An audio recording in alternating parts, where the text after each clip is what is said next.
Hi, everyone. The National Association of Governing Boards releases an annual report card for the nation's schools. In September of this year, the report card showed continuing concerning results surrounding the math and science scores of our nation's students. Less than one-third of students scored above proficiency on the science exam, and more than one-third scored below basic levels of proficiency. And in practical terms, that could mean that they would be unaware that plants need sunlight to grow and to reproduce. Thus, we face a dilemma. We need STEM jobs to be filled, but we also know that fewer students are interested and fewer students are prepared in the STEM field. We'll be talking about how use of robotics and other tools like that could be a solution to the problem. We'll be doing that on today's Teaching Matters. Welcome to Teaching Matters, a podcast exploring all things teaching and learning. Teaching Matters is produced by NPR affiliate WOUB Public Media in Athens, Ohio. And here is your host, Dr. Scott Titsworth, Dean of the Scripps College of Communication at Ohio University.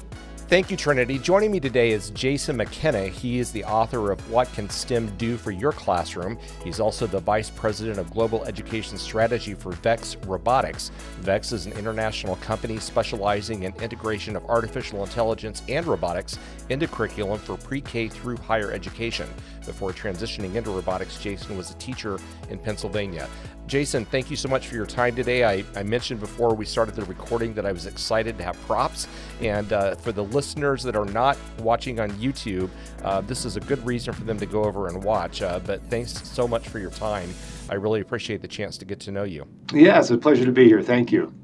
So I want to start, before we get into the cool toys that you have in front of you, by talking a little bit about your background. You started out as a teacher. What subjects did you teach? And then maybe talk about, what led to your career transition into educational technology space and specifically robotics. Yeah, happy to do that. So I got hired to teach in 1997. I got hired to teach fifth grade.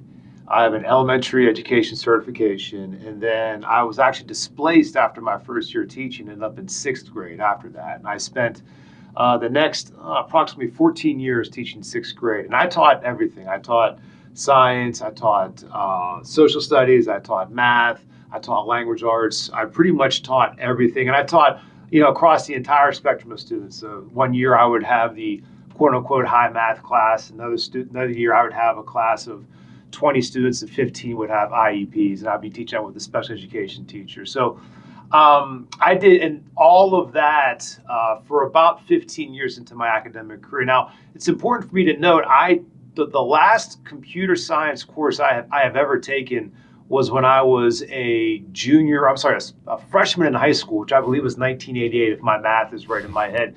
So I came into this position, to the point of your question, without any real background in engineering or computer science at all. But at that point in my teaching career, year 15, I was pretty much burned out. I was sick and tired of teaching kids how to diagram sentences and to solve one-step equations. I needed something new for my classroom. And while I was teaching, the state of Pennsylvania passed a law that said if you could just take the test to get the certification. This doesn't happen anymore, but I went and I took a certification to get my secondary history cert, right? So I was K-12 certified, and my district at the time decided to make their enrichment program also K-12. So I was the only person that was dual certified to do that. So I was very welcoming to this. I'm like, this is fantastic. This is the change that I need. I want to do this well. And the first month or so that I tried to do that job, I failed miserably. I was probably more depressed at that point than I was when I was still teaching sixth grade. And I basically pleaded to my director of special education. And I was like, listen, I need something here. I'm dying right now in the classroom. And I think she took pity on me. And she said, okay, here's what I'm going to have you do. Interview all the students, give them a survey, find out what they want to do. And then we'll rewrite their GIEPs, their Gifted Individualized Education Plan, and then you can go from there. I said, fantastic, great. Now, again, I have no background in science or engineering, computer science, anything else like that. I've always been a humanities guy.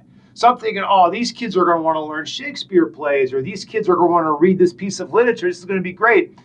They all come back and they want to learn robotics and computer science. And I'm just like, oh, man, I don't know anything about robotics and computer science.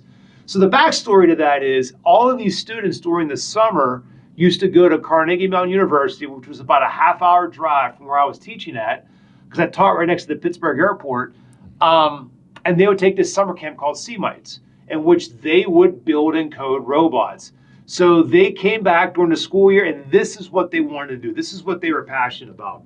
So at that time, the only people that were really developing any kind of curriculum around robotics and computer science was the Carnegie Mellon Robotics Academy, which is located here in Lawrenceville in Pittsburgh. And it's an offshoot of Carnegie Mellon University. And the person that was running that academy, his name was Robin Shoup, and he was, like myself, a former teacher. I wasn't a former teacher at the time, but he had taught about 28 years in Pittsburgh public schools. And I'm just the type of person, like, I just had a ton of questions. So I would call every day and be like, okay, what curriculum should I buy? What coding software should I buy? How do I do this, right? I have no idea what I'm doing, right? I can barely change a light bulb. Now I got to build a robot. Please help. And Robin just took a liking to me because I think he saw a lot of himself in me when he first got started. And we just started engaging. All of a sudden, one time he was like, hey, do you want to come one summer and help me write curriculum? And I was like, sure. And that's how I got started in educational technology. I noticed, I want to get to the robots in just a second. Sure. But when I started the intro to the show, it really struck me when I was doing background research and when my assistant Trinity was passing some on about what sort of the state of STEM education is. I mean, as a communication person, we get some STEM students into our college that are interested in IP networking and running networks and that sort of thing. But we're not an engineering college. We're not a biology or sciences college. Yeah. And so I guess part of me doesn't see that on a daily basis. The stats, though, I think you could say that there's certainly evidence that we have to start changing tracks because students are losing interest. I mean, a lot of the evidence that I was looking at said that especially middle school female girls will enter middle school with some interest in science and STEM, and then that interest will wane while they're in middle school. And then by the time they get tested in high school, the number of students that are at high proficiency or even moderate proficiency is pretty small. There's a question here. Very good. What do you think? I mean, I'm sure you've thought about this a lot. What are the reasons for STEM education, given all the potential of it for careers and higher learning? Yeah. Why do you think it is that in our K-12 systems that we see that steep decline in STEM education interest and proficiency? Yeah, great question. And there's a couple, just like any other complex problem, it's not one easy answer, right? But I'll throw a couple things out here that we could chat about. Number one, the importance of STEM starting early, right? So we at VEX have done a lot of research. I talk about this in my book, and I said a lot of research there that talks about the fact that students as young as 5 or 6 years old form an opinion about their proficiency to do STEM, not just STEM, but also things like math. You ask students when they're 5 or 6 years old and say, is computer science something you see yourself doing when you get older? Once that opinion holds true, it's very difficult to change. So I travel all over the world talking about STEM education. One of the things I say is that you can have a great, as you cited, middle school STEM program, and that's fantastic. I'm not knocking anyone that starts implementing STEM in the middle school. But the research is very clear. Oftentimes, it's too late for the exact reason that you just mentioned. Those kids that are interested in STEM and want to do STEM, they flourish in those really well established middle school STEM programs. However, those students, for whatever reason, at a very young age, decided this is something that's not for them, right? They're not going to flourish. They might take a class if they're forced to take a class, but when it comes time for them to choose, this is a pathway that they're not going to choose. So when you were mentioning for your audience looking on YouTube, so this side of the continuum down here is all geared to students that are 5, 6, 7, 8 years old. It's imperative that we provide young students opportunities to engage STEM in a way that is meaningful to them and is engaging to them so they don't form that opinion. Now, the second part of the problem is that, and this ties into starting STEM early, is oftentimes the people that advocate for STEM education are professional engineers, and it's industry, right? And it's saying, we have all of these STEM jobs to fill. We need you to help fill these jobs, right? And I get why industry is saying that, but as you know, as an educator, education's not about getting the job. It's part of it. But when you're talking to a young kid, you're talking to a middle school kid student, you're saying, hey, it's really important that you study STEM so that you can get a job. That argument does not resonate with them at all. Mm-hmm. So when we talk about STEM and the utility of STEM for students is just about a job outcome, oftentimes that messaging falls upon deaf ears. So we have to stop doing that, and we have to especially stop doing that to our youngest students, right? So don't go in a kindergarten classroom and talk to them about a job they're going to get when they're 23 years old, right? Instead, talk about the beauty and wonder of STEM education. And that actually ties into the third thing, and that's a lack of high quality teacher professional development. One of the things I say, you mentioned AI at the beginning of the podcast. Everything about artificial intelligence, everything about computer science in the world that's going on, our teachers oftentimes, especially our elementary teachers, K-5, are uncomfortable talking about that because what if someone asked me a question about AI? What if someone asked me a question about how a neural network works? What if someone asked me to define what an algorithm is? Because right now we're doing a poor job to our pre-service teachers, and we're also doing a poor job with our teachers in the field, giving them high quality and ongoing professional development. They feel uncomfortable having these conversations in their classrooms. So I get asked a question all the time, how to implement STEM, right? And you don't have to, I always say I work for VEX Robotics. It'd be great if you bought all these robots, but that's not how you necessarily have to get started, right? Talk about current events. Talk about things like, we use drones right now to help the population of orca whales all throughout our oceans in the Atlantic Ocean, because the drones can fly over where the whales are, can see where they habitate at, they can collect things from the whales, and then we use computer models to help make these predictions about where they're going to be and what they're going to need. That is something you can just talk about with your students in your classroom, students that might be interested in wildlife or conservation, to get them hooked upon and say, hey, this is an example of what we call STEM. This is combining all these disciplines together to help solve a real-world problem. So there are other reasons to address the issue that you described a moment ago, but to me, those are the three main ones. Yeah, very on point. I agree with you. We, in my college, but going back, several years ago, we, right before COVID, for several years, we hosted a coding camp for middle school girls that was sort of sponsored by one of our alums. The reason they were in there was not for jobs, as you said. The reason they were in there is because it allowed them to create cool things and be creative. And to a person, they would say, I like the creativity aspect of it, even though while they were doing that, they were learning about scientific concepts. So I totally get that. In my college right now, my students, and again, I also wouldn't talk to a college freshman about what their career is going to be, because that also shuts them down. But, a lot of the STEM-related material, besides the networking aspect that I mentioned earlier, when we have students creating video games, being able to understand the physics behind natural environments so that it can be realistic in the game, or the physics behind human physiology to make characters animate effectively, is very STEM-related, very math-related in the way that it's done in Unreal Engine and Unity. And so they're learning STEM, even though they're communication people that would say, I'm not a science or math person. It permeates, as to what you were getting at.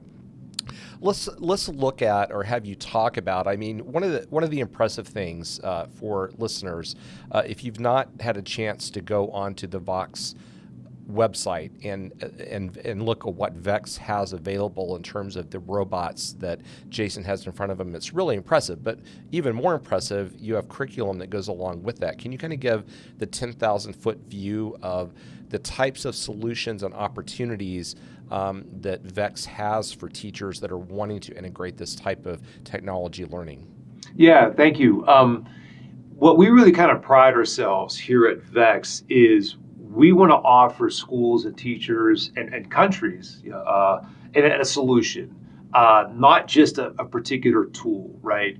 So if you think about, again, what makes a successful implementation of STEM at your school, you obviously need the correct tool. The reason why I fell in love with teaching robotics, again, is not because I love coding in my free time or I love building in my free time, is that it allowed me to do the things that I struggled to do in my classroom for a long period of time. So just one quick example, I tell the story all the time that I was probably the worst teacher in the history of public education at group work. I would put 3 kids in a group, one person would do everything, and then that parent would call or send me an email being angry at me. The middle person would do nothing. The third person was either asleep or talking to his or her boyfriend or girlfriend or doing this, but not doing the task at hand, right? Mm-hmm.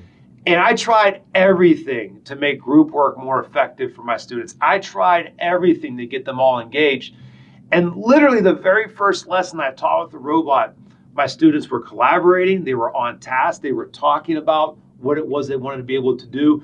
And honestly, that was the big light bulb moment for me. That's when I fell in love with it, was because it was such a good organizer for project-based learning. Mm-hmm. So the tool is important. You have to be able to create something that has a low barrier of entry so everyone can come in and have success right away, but also has a very high ceiling so those students that want to be able to take it to the next level can actually do that. But the tool itself is not enough. You also have to have curriculum, right? Teachers are so overwhelmed with everything that's being asked of them every single day.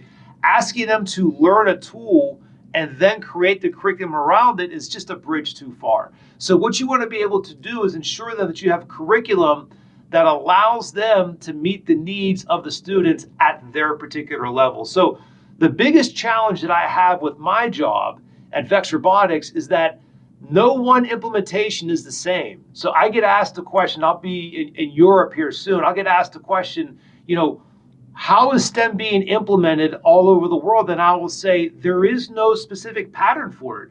Some people have a class the students have to take every single day. Some people are doing it as an after-school club. Some people are doing it 1 hour a week. So we have to be able to create curriculum that's flexible enough to meet all those particular needs, but is also robust enough that the students are engaged in meaningful learning experiences.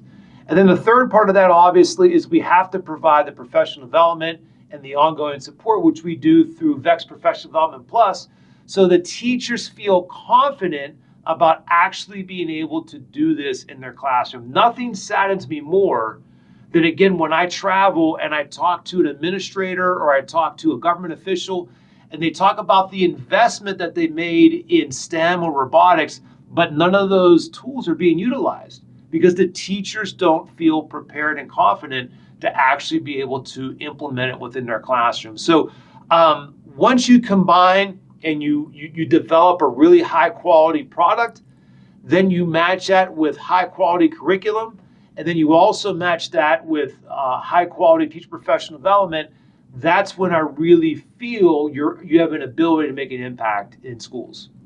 Maybe take a moment and bring to life a way that a teacher might use one of the robots. I mean, you've got some in front of you, and I don't expect you to turn it on and drive it around, but what would be an example of how a teacher might have that piece of equipment or multiple iterations of it and integrate that into a lesson? Yeah, so if you think about, let's focus on elementary for a second, because we were talking about that earlier, right?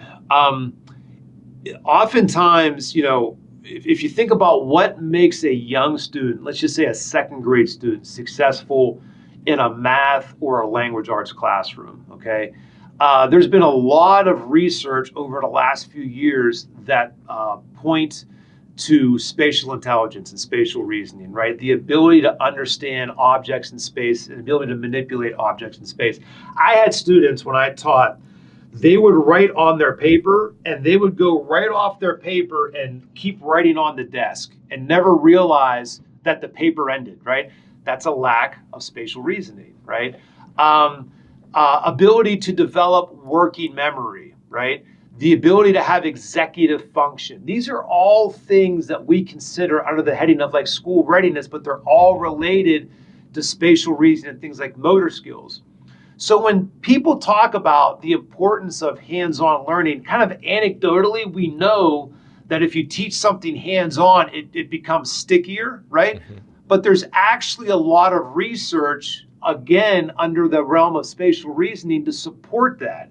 So if I have like my VEX AIM robot, or I have my VEX 123 robot, imagine now, instead of doing a math concept with a number line via pen and pencil, now you're actually manipulating a robot and you're seeing how the robot moves and you're connecting that to number sense. Mm-hmm. That's a really powerful way to treat numbers as the actual three-dimensional objects and having magnitude as opposed to being something flat and two-dimensional.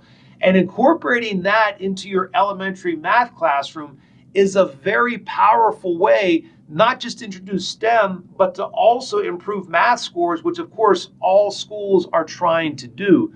So really the secret to a successful STEM implementation, this ties back to your previous question, is finding ways to integrate these robots into the regular curriculum, right? So not as an add-on, but if you do that, that's fine, but incorporate them into your regular curriculum. And of course, our job is to show you actually how to be able to do that. Then you get into like a construction robot here or the other construction robots I have on here. Now you can create a robot and have it act out a scene in the story, and you're tied into language arts, right? Mm-hmm. And obviously you get the engineering and you get the computer science all kind of embodied within it. But it's really a fascinating way, again, to introduce project-based learning to your classroom and to make your classroom more active and engaging. But doing it in that hands-on, minds-on way really allows you to impact learning outcomes in a powerful way. Mm-hmm. VEX Robotics, obviously, given the stuff that you have sitting in front of you, is known for the robotics, but AI obviously is also becoming a big part, and you mentioned that earlier. Yeah. How are you all integrating artificial intelligence into this world that you've created around the robots? Yeah, great question. And this is when I travel next week, this is what I'll be talking about. But first of all, it's important to think about what AI is, right? And think about how to approach it, like in a classroom setting, for example. I get the question all the time, do I need to teach computer science now since AI can write code? And my answer to that is, this is my opinion, but my answer to that is yes, it's more important to teach computer science now more than ever because AI is a component of computer science. And without really understanding computer science, you're not really understanding how you're applying AI and artificial intelligence, right? So even with our youngest students, like this VEX 123 robot right here, this has an eye sensor in front of it that's able to detect things like proximity and a color of an object. And we partnered with the University of Florida CS Everyone Center, and we did a professional development with teachers in a local school district here in Pittsburgh, where you talked about how does a computer, or in our case, a robot, see differently than you do, right? A computer sees and a robot sees a lot differently than we do. But that is the beginning of AI literacy, right? Understanding how a computer or a robot can see different than how you see, right? So that's what we did. We partnered with the University of Florida and we partnered with these teachers and we did a co-design session with them. And we said, okay, if you were to receive a PD, first of all, how do you perceive PD to be effective? Then second of all, how or what would you want to learn about artificial intelligence to make an AI PD effective?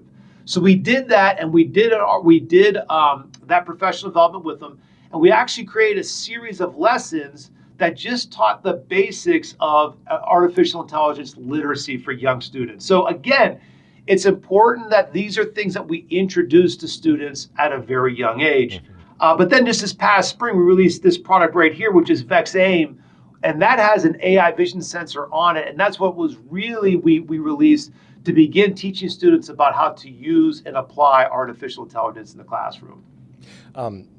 Different technology. Every friend that I have that has a Roomba has great stories about it. And, yeah, 100%. Yeah, and we talk about. I mean, there's some underlying similarities to what you're describing. It's 100% because it has the eye sensor on a Roomba is the exact same thing. It works the exact same way.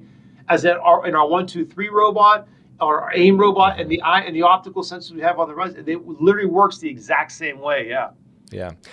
When Trinity and I were looking through research on specifically, the use of VEX robots, we found some independent research that was done by researchers not directly affiliated with the company. Yeah. That talked about the impact of robotics on student motivation to learn STEM.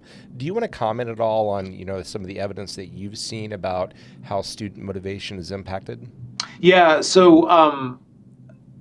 If you have an opportunity, so I often get the question, Ron, specifically around our robotics competitions, and I talk about this in my book. I talk about this in the introduction to my book.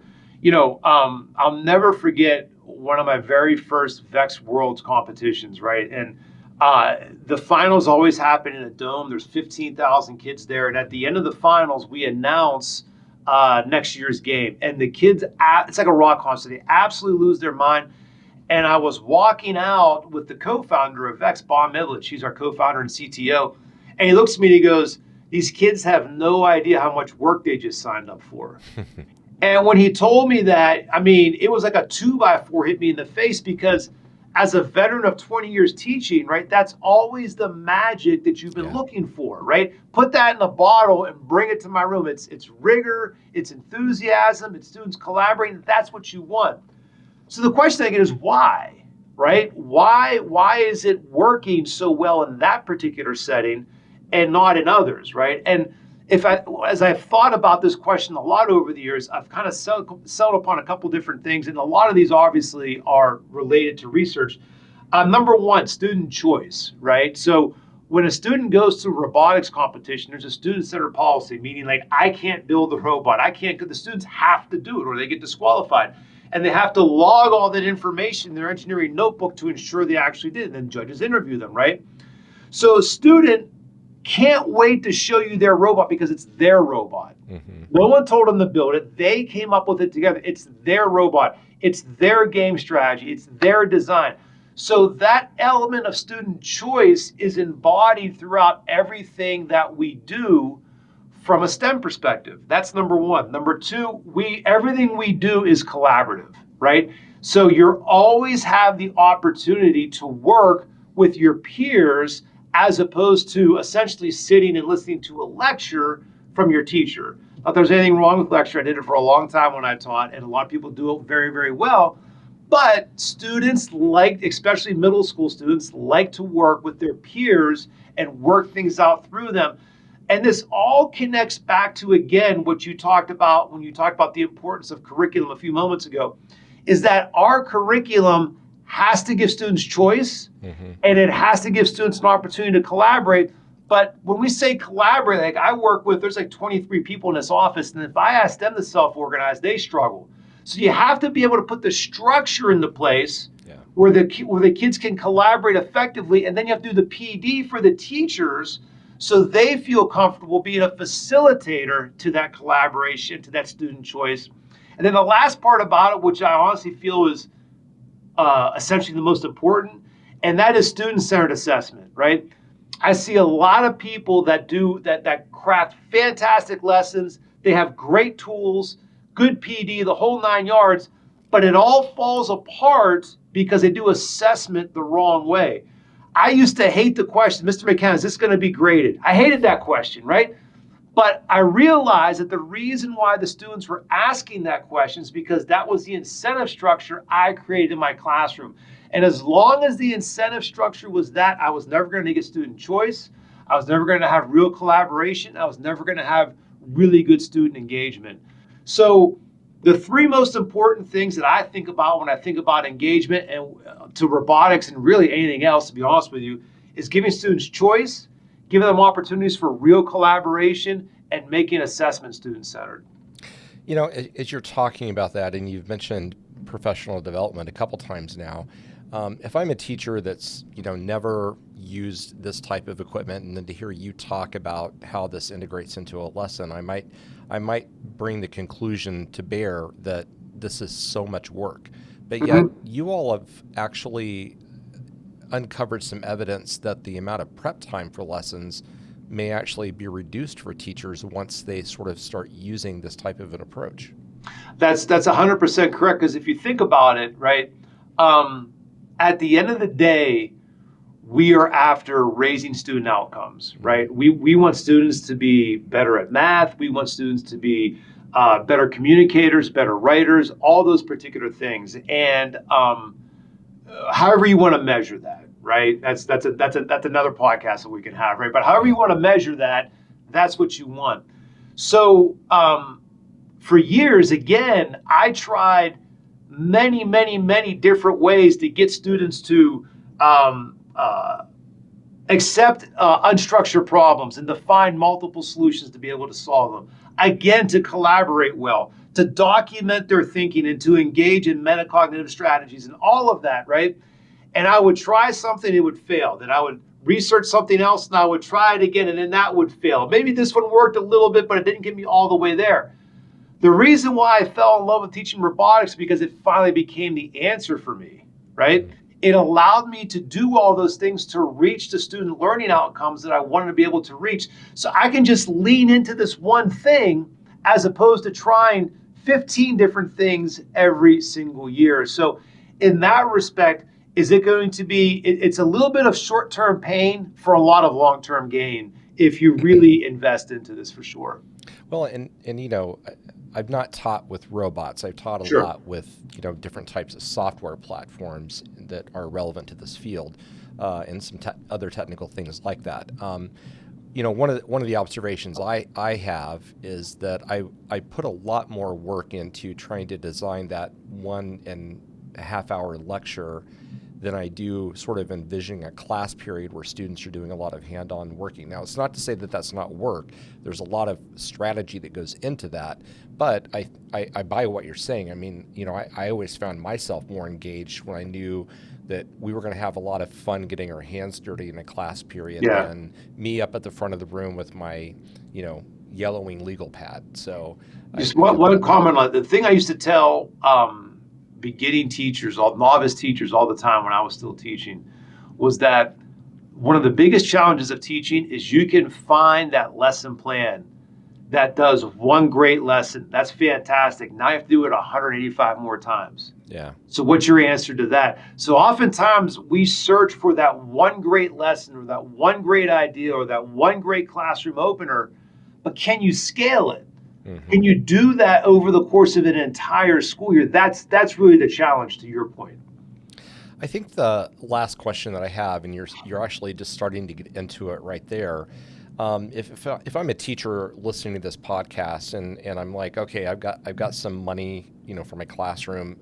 I know that's a fantasy land, but let's say they have some, right? They have a grant, and they want to start integrating robots from an onboarding standpoint. How do you all recommend taking bites out of the apple to get started in it? Yeah, well, the thing, if you have no money, you can get started with our virtual robotics platform, like right now. You can go to vr.vex.com. That's the picture of our virtual robot right there. We created during the pandemic. We have many playgrounds that are still free that you can utilize today. You can utilize our curriculum at education.vex.com there for free. And then you can also take our free online professional development course. So what I tell people, if you're interested in getting started with VEX, the cost is nothing. You can get started right now. It won't cost you a thing. If you have limited funds and you do want to get started, if you want to give students a hands-on experience, then I'd recommend you get started with VEX Go. It is the cheapest of our platforms in terms of getting started building.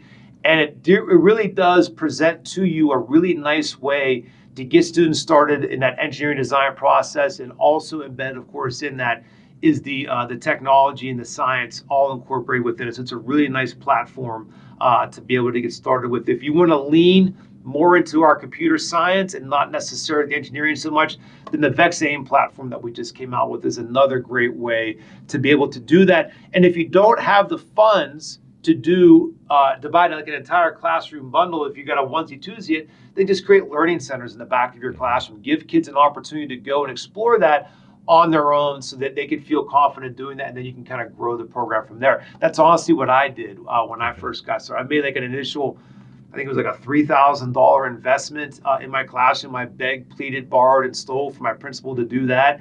And then once it became successful, it's kind of able to grow it from there. David, it's been wonderful getting a chance to meet you. If listeners are interested in learning more about VEX Robotics, we will have a link to the website and the text accompanying the podcast. We'll also have a link to David's book. It's been great getting a chance to meet you, and it's really awesome to see the passion that you have for, really helping students have an engaged learning experience with something that's going to be cool at the end of the day. Yeah, I really appreciate your time. I really enjoyed the interview. Thank you very much. Absolutely. My guest today has been Jason McKenna. He's the Vice President for Global Education Strategy at VEX Robotics. He's also the author of What Can STEM Do for Your Classroom? Thank you all for listening to Teaching Matters. Special thanks to April Koska and Trinity Sweet for the work they do behind the scenes to make the podcast work. If you would like to reach out to the podcast, you can email us at teachingmatterspodcast@ohio.edu. That's all lowercase and all one word before the @ sign. Thanks to everyone for listening, and we hope that you have a great day.